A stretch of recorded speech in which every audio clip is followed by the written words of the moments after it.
স্থলের পর এবার আকাশের আতঙ্ক কোন পর্যায়ে? অভিক যে ইনপুট আসছে তা ভয়ঙ্কর বললেও কম বলা হয়। তার কারণ তোমাকে বলবো যে পাকিস্তানের প্রাক্তন সেনাপ্রধান বাজওয়া যেমন ভারত কখন সার্জিক্যাল স্ট্রাইক করবে সে আতঙ্কে ভুগছিলেন, বিভিন্ন তথ্যে সেটা উঠে এসেছিল, আমরা বারংবার নিউজ রুম থেকে সে কথা বলেছি।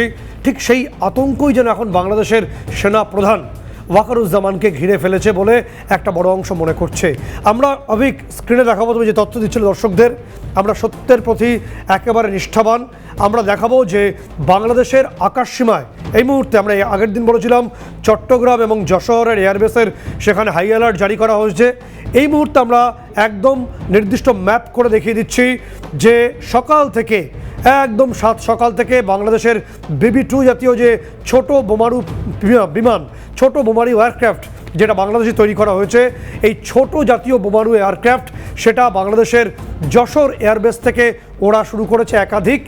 যে অংশ আমরা দর্শকদের এই মুহূর্তে দেখাচ্ছি সেটা হলো দর্শনা রোড, এই মুহূর্তে চট্টগ্রামের দর্শনা রোড এবং চুয়াডাঙ্গা, এর উপর দিয়ে বাংলাদেশের যে ছোট যে এয়ারক্রাফট বোমারু ছোট বিমান অর্থাৎ অল্প আঘাত করতে পারে, এই ধরনের বিমান সকাল থেকেই ওড়া শুরু হয়েছে। এবার তুমি যে প্রশ্ন করছিলে যে কেন সকাল থেকে বাংলাদেশের এই চট্টগ্রামে হাই অ্যালার্ট, সেখানে তারা তাদের এয়ারক্রাফট আকাশে ওড়ানো শুরু করেছে, কারণ গত রাত থেকে আমরা জানি যে কলকাতা এবং সংলগ্ন আকাশে আমরা দেখেছি যে আমাদের ফাইটার জেট অর্থাৎ রাফেল সুখোই এরা এয়ার পেট্রোলিং শুরু করেছে।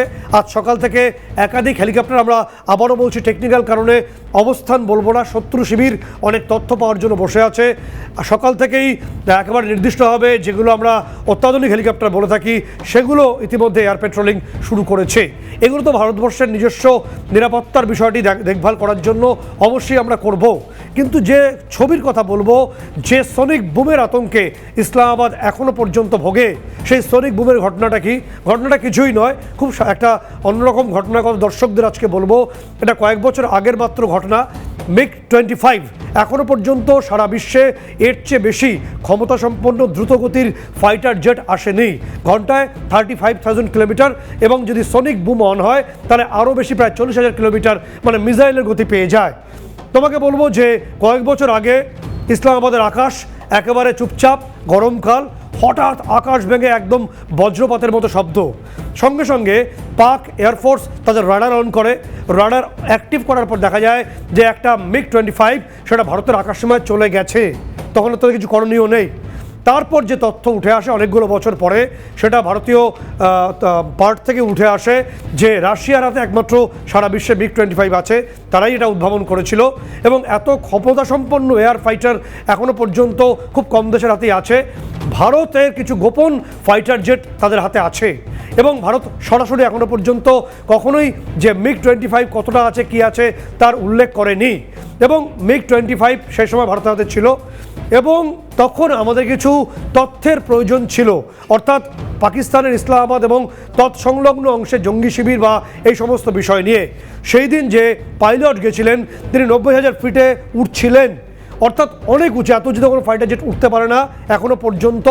এবং সেই সময় জাস্ট পাইলট একটু বুঝিয়ে দেওয়ার জন্য পাকিস্তানকে, তিনি 65,000 নেমে এসে তিনি তার সুপারসনিক স্পিড তৈরি করেন, এবং তখনই ওই মেঘের মধ্যে ব্যাপকভাবে একটা বজ্রপাতের মতো শব্দ হয়, একটা বিস্ফোরণের মতো শব্দ হয়, এটাকেই বলা হয় সনিক বুম। যে আতঙ্কে এই মুহূর্তে একেবারে তাড়া করে ফিরছে বাংলাদেশের এয়ারফোর্সকে, সেনাবাহিনীকে, কারণ ভারত যদি আজ থেকে অনেকগুলো বছর আগে ইসলামাবাদের আকাশে তাদের ফাইটার জেট পাঠিয়ে, আমাদের ফাইটার জেটকে পাঠিয়ে আমরা সব তথ্য সংগ্রহ করে পকেটে পুরে তারপর আমাদের সনিক বুম শোনাই, এবং তারা যখন F-16 আমাদের ধাওয়া করিয়েছিল, F-16 উড়েছিল 60,000 ফিটে এবং আমরা 90,000 ফিটে উড়েছিলাম, ফলে আমাদের ধরাছোঁয়া নাগালের অনেক দূরে ছিল F-16। বাংলাদেশ এই মুহূর্তে যেটা ওড়াচ্ছে তাদের চট্টগ্রাম চত্বরে BB-2 এয়ারক্রাফট বলে আমরা জানি, সেটা একটা হালকা ফাইটার জেট, খুবই নগণ্য প্রশিক্ষণ বিমান বললেও কম বলা হয়।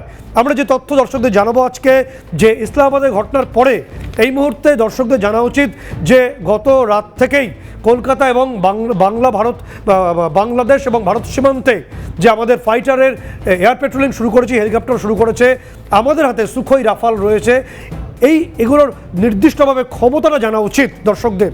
এবং তোমাকে বলবো যে বাংলাদেশের যারা আমাদের দেখছেন তাদেরও জানা উচিত যে আমাদের যে নির্দিষ্ট সুখোই এয়ারক্রাফটের মধ্যে বা রাফায়েল এয়ারক্রাফটে এমন একটি মিসাইল আছে যার চোখ আছে, ক্যামেরা আছে, যে মিসাইল দেখতে পায়।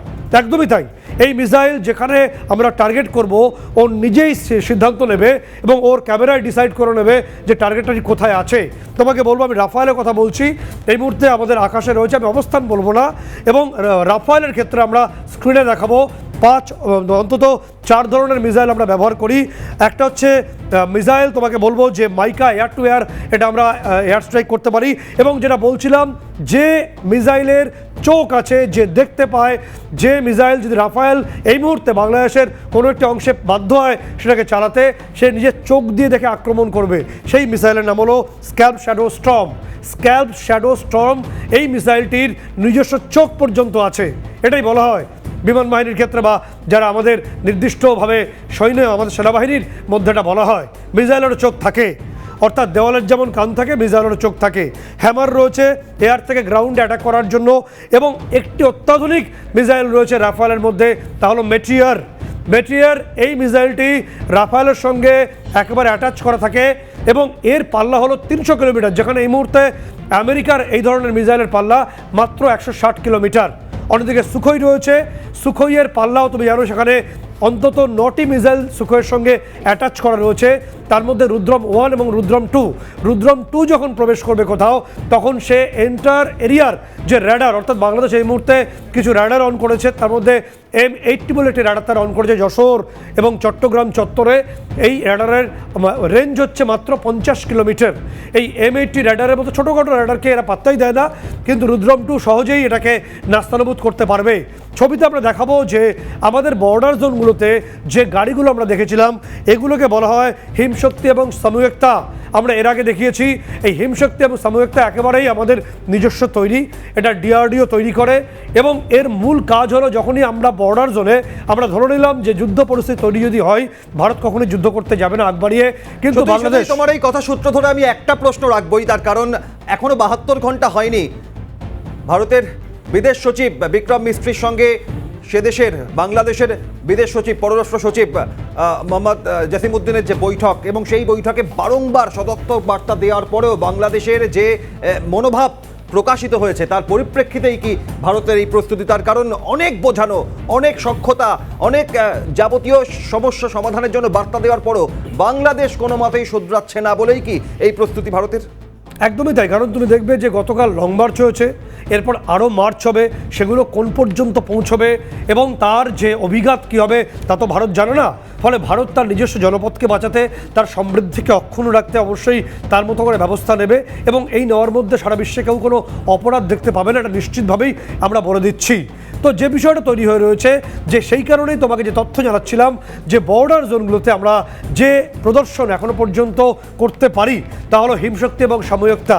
এই দুটো নির্দিষ্টভাবে পদাতিক বাহিনীর যে নির্দিষ্ট রাডারকে বোকা বানানোর যে বিপুল অস্ত্র আমাদের হাতে আছে, সেগুলোকে আমরা যখন ইনস্টল করব নির্দিষ্টভাবে, সেগুলোর মাধ্যমে এই এরিয়ার, অর্থাৎ গোটা বাংলাদেশ, যশোর এবং চট্টগ্রাম, এই সামগ্রিক চত্বর জুড়ে তারা যত রাডার বসিয়েছেন বা TB2 ড্রোনগুলোকে অ্যাক্টিভ করে, TB2 ড্রোনকে অ্যাক্টিভ করেছে তুরস্কের থেকে আনা ড্রোন, এগুলো সব ডিঅ্যাক্টিভ হয়ে যাবে।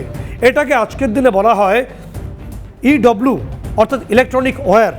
এবং বাংলাদেশের তুলনায় আমরা অনেক অনেক অনেক এগিয়ে রয়েছি এই ইলেকট্রনিক ওয়ারফেয়ারে। যেমনভাবে আমরা গেরিলা ফেয়ারের কথা বারে বারে বলেছি, অর্থাৎ আমাদের গোর্খা বা ঘাতক বাহিনী আছে, তারা দ্রুত গিয়ে অ্যাটাক করে ফিরে আসতে পারে নিজেদের আস্তানায়। ঠিক তেমনিভাবে আমরা বলছি যে ইলেকট্রনিক ওয়ারফেয়ারে দক্ষিণ পূর্ব এশিয়াতে ভারতকে ধরা, মানে স্পর্শ পর্যন্ত করতে পারবে না এমন দেশ এখনও তৈরি হয়নি। কারণ আমাদের হাতে এই বিপুল পরিমাণ অস্ত্র রয়েছে এবং সেই সংকেত পেয়েই বাংলাদেশের সেনাবাহিনী এখন বারে বারে সেনাকর্তারা আকাশের দিকে তাকাচ্ছে যে আবার কি কোনো সনিক বুম তৈরি হবে, যা কয়েক বছর আগেই ইসলামাবাদের আকাশে হয়েছিল। ইসলামাবাদ তাদের F-16 পর্যন্ত পাঠিয়েছিল, কিন্তু ততক্ষণে আমাদের MiG-25 অনেক ভেতরে ভারতের আকাশে প্রবেশ করে গেছে এবং সনিক বুম সাউন্ড ইসলামাবাদের আকাশে তখন পাক খাচ্ছে। একেবারে কিংকর্তব্য বিমূঢ় হয়ে গেছিলেন পাকিস্তানের সেনাকর্তারা, যে এত শক্তিশালী ভারতের এয়ারক্রাফট। এটাকে এখনও বলি আমরা MiG-25কে ভারতের অন্যতম রহস্যজনক এয়ারক্রাফট। এটা বারেলি থেকে গেছিল, ইউপি থেকে গেছিল, এবং এর সম্পর্কে আর বিশেষ তথ্য আমরা জানাবো না, কারণ টেকনিক্যাল কিছু গ্রাউন্ড থাকে যেগুলো জানানো উচিত নয়। এখনও পর্যন্ত আমরা বলছি যে ভারতের হাতে এমন কিছু এয়ারক্রাফট রয়েছে যেটা ভারত সরাসরি বলে না। অনেক দেশের গোয়েন্দা সংস্থা জানার চেষ্টা করে যে আমাদের এয়ারফোর্সে এমন কিছু এয়ারক্রাফট আছে যেটা সারা এই এশিয়া মহাদেশের মধ্যে হয়তো কম দেশের হাতে আছে, এতটাই উন্নত। আমরা অনেকগুলো কারণে সেগুলোকে সামনে আনতে পারি না, কিন্তু ইতিমধ্যেই পাকিস্তানের যারা বাবাস্থানীয়, অর্থাৎ এই মুহূর্তে বাংলাদেশে বাবাস্থানীয় পাকিস্তান, তাদের ক্ষেত্রে যে ছবি তৈরি হয়েছে তা হলো তারা কথায় কথায় কথায় কথায় পাকিস্তানের সেনাকর্তাদের সঙ্গে বৈঠকে বসছেন। কিন্তু একটু বুঝে রাখা উচিত যে ইসলামাবাদের আকাশে যদি ভারতীয় বায়ুসেনার বিমান চক্কর খেতে পারে, আমাদের ফাইটার জেট চক্কর খেয়ে খেলা দেখাতে পারে, তো বাংলাদেশ তো সেদিনকের একটি তৈরি হওয়া রাষ্ট্র ভারতের সাহায্য নিয়ে। ফলে এই জল তারা নিশ্চয়ই মাপতে পারবেন বলে আমরা স্থির বিশ্বাস করি। আমি একেবারে সত্যই এখান থেকে দাঁড়িয়ে আমরা যে পরিস্থিতি, তাতে ভারত বারংবার এই পরিস্থিতিতে অতীতের অভিজ্ঞতায় বাংলাদেশ যা দেখেছে ভারতের সামরিক শক্তির ক্ষেত্রে এবং আন্তর্জাতিক স্তরে, বাংলাদেশ এই মুহূর্তে পাকিস্তানের সঙ্গে সখ্যতা, একের পর এক বৈঠক, বা এক সময় ইউনুস প্রতিনিধি দল পাঠালেন চীনে, খুব একটা সুবিধাজনক পরিস্থিতি করতে পারেনি, এ খবর আমরা দেখিয়েছিলাম। তুরস্কের সঙ্গে সামরিক চুক্তি, কিন্তু ঘরে বাইরে এই পরিস্থিতির মধ্যে যখন স্থলপথে মায়ানমার বাংলাদেশ সীমান্তে 271 কিলোমিটার সীমানা জুড়ে আরাকান আর্মি আবার নিজেদের দখলে নিয়েছে, এই স্থলপথে বাংলাদেশে অনুপ্রবেশ রোখার একটা চেষ্টা এখন নিজেদের এই ব্যতিব্যস্ত অবস্থায়, আকাশপথে এই আতঙ্ক আরও কতটা বাংলাদেশকে সব দিক থেকে সাঁড়াশি আক্রমণের মধ্যে ফেলছে সত্যজিৎ? না, বাংলাদেশের জিওপলিটিক্যাল বিষয়টি অনেকটা এরকম যে তিন দিকে ভারত, একদিকে মায়ানমার রয়েছে, তুমি বলছিলে এই মাত্র, এবং মায়ানমারের যে আরাকান ফোর্স, যারা ইতিমধ্যে আরাকান আর্মি, যারা ইতিমধ্যে সেখানকার মাংডু সহ একাধিক শহর দখল করেছে এবং একেবারে বাংলাদেশের নাকের ডগায় এসে উপস্থিত হয়েছে। এবং আমরা জানি যে এই আর্মির সঙ্গে বাংলাদেশের বর্তমান সেনাবাহিনীর কোনো সম্পর্ক ভালো নয়। সত্যি একটুখানি এখান থেকে সত্যি চিফ রিপোর্টার সত্যি মুখোপাধ্যায় রয়েছেন, আমি একটা অতীতের রেফারেন্স বলি যে 2015 সালে এই আরাকান আর্মির সঙ্গে BGB, border guard of Bangladesh, তাদের দুবার সংঘর্ষ হয়েছিল, এবং এই বৌদ্ধ ধর্মাবলম্বী আরাকান আর্মি বাহিনী তারা বরাবর রোহিঙ্গা বিদ্বেষী, আর বাংলাদেশের এই রোহিঙ্গা অনুপ্রবেশ, রোহিঙ্গা একটা বড় তাদের বিড়ম্বনা। এখান থেকে দাঁড়িয়ে আরাকান আর্মিও তো এক প্রকার চেষ্টা করবে এই পরিস্থিতির মধ্যে একটা চাপে রাখার। সত্যজিৎ, না, একদমই তাই, কারণ নির্দিষ্ট লক্ষ্য করেন তুমি দেখবে যে বাংলাদেশ সেনাবাহিনী যখনই কোনো বক্তব্য সাম্প্রতিক সময় পেশ করেছে, আমরা দেখেছি তাদের বক্তব্যের অভিঘাত দুদিকে গেছে। একটা ভারত ছিল, অন্যটি মায়ানমার।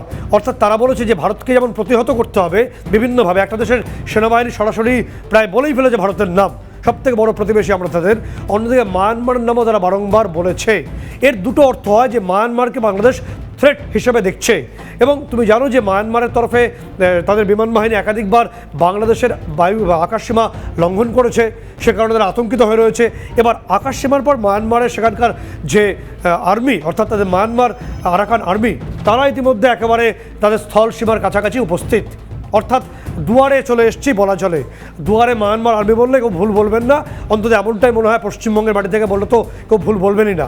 এরকম একটা অবস্থায় দাঁড়িয়ে তুমি অদ্ভুতভাবে ফলো করবে যে বাংলাদেশ সকাল থেকে যে ছবি আমরা দেখাচ্ছি, যে গত রাত থেকে যখনই কলকাতা এবং সংলগ্ন আমাদের সীমান্তবর্তী অংশে এয়ার পেট্রোলিং শুরু হয়েছে, রাফায়েল এসছে, সুখোই আছে, এবং আমাদের যে M17 হেলিকপ্টার দিয়ে আমরা এয়ার পেট্রোলিং শুরু করে দিয়েছি, কারণ উল্টো দিক থেকে বিবিটি এয়ারক্রাফট তারা ইতিমধ্যেই আমরা দেখতে পাচ্ছি, বিবিটি এয়ারক্রাফট তারা চট্টগ্রাম এয়ারবেস থেকে বিভিন্ন অংশে, বিভিন্ন অংশে তারা দর্শনা রোড বা তাদের চুয়াডাঙ্গা রোডে তারা ইতিমধ্যে তারাও এয়ার পেট্রোলিং করছে। এবং তারা করছেন যে তথ্য আসছে আমাদের কাছে, বাংলাদেশ সেনাবাহিনী বা সেনাকর্তারা একটা আতঙ্কের মধ্যে রয়েছেন যে কয়েক বছর আগে ইসলামাবাদ, তাদের এই মুহূর্তে পিতৃস্থানীয় দেশ ইসলামাবাদ পাকিস্তান, তারা যে একদম আতঙ্কের মধ্যে দিন কাটিয়েছিল তা হলো সোনিক বুম। ইসলামাবাদ রাজধানীর আকাশে হঠাৎ করেই বিভৎস একদম বজ্রগম্ভীর মেঘ ফেটে যাওয়া শব্দ, এবং সেই শব্দের সঙ্গে সঙ্গে সেখানকার যে রাডারকে অন করে দেখা যায় যে একটি MiG-25 তা ভারতের আকাশসীমায় প্রবেশ করে গেছে। তাদের বোঝার আগে ইসলামাবাদে পৌঁছে গেছে ভারতীয় এয়ারক্রাফট। ফলে তাদের ক্ষেত্রে কী হতে পারে, বাংলাদেশের যে এয়ার ডিফেন্স M80, কেউ মোপেড বলে এটা ভুল করবেন না, এটা হলো বাংলাদেশের নিজস্ব একটি এয়ার ডিফেন্স, যার যে রেঞ্জ শুধুমাত্র 50 কিলোমিটারের মধ্যে সেটা অ্যাক্টিভ হয়।